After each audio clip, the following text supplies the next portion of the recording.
জীবনে কোন শখটা পূরণ করছো তুমি? যেটা চাই সেইটাই শুধু পাই না, যাই বলি তাই শুধু নাই নাই নাই। জীবনে টাকারও প্রয়োজন আছে, বুঝতে পারছো? আমার কপালটাই খারাপ।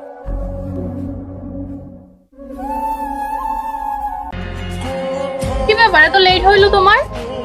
শাড়ি পছন্দ করছিলে না? দেখো পছন্দ হয়েছে কিনা, দেখে নিও। এই কি ব্যাপার, তুমি খাবে না? না আজকে খাবো না, অনেক ওভার টাইম করে ফেলছি, শরীর ভালো না, কালকে আবার সকাল সকাল অফিস যাইতে হইবে। তুমি শুয়ে পড়ো।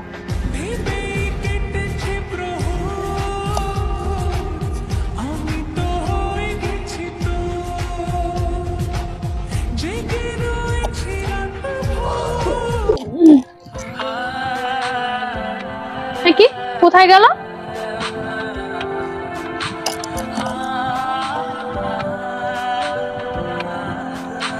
হ্যাঁ কোথায় তুমি? আমি অফিসে চলে আসছি, তুমি ঘুমাইছিলা তো এই জন্য ডাক দেই না তোমাকে। ও আচ্ছা ঠিক আছে। তবে শোনো। জি বলো। এই স্কুটিটা পছন্দ হয়েছে তোমার?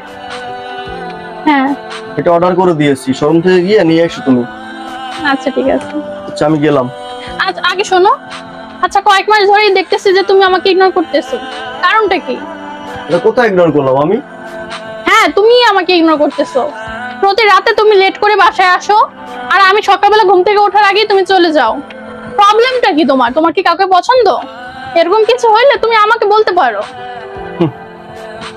তুমি বলছিলা লাইফে টাকার বেশি ইম্পর্টেন্ট, তো তোমাকে গিফট দিতে হলে আমাকে টাকা উপার্জন করতে হবে, আর টাকা উপার্জন করতে হলে আমাকে বেশি পরিশ্রম করতে হবে, আর বেশি পরিশ্রম করতে হলে আমাকে অবশ্যই বেশি টাইম দিতে হবে, আর সেই টাইম দিতে গিয়ে তোমার প্রতি আমার টাইমটা কম হয়ে যায়।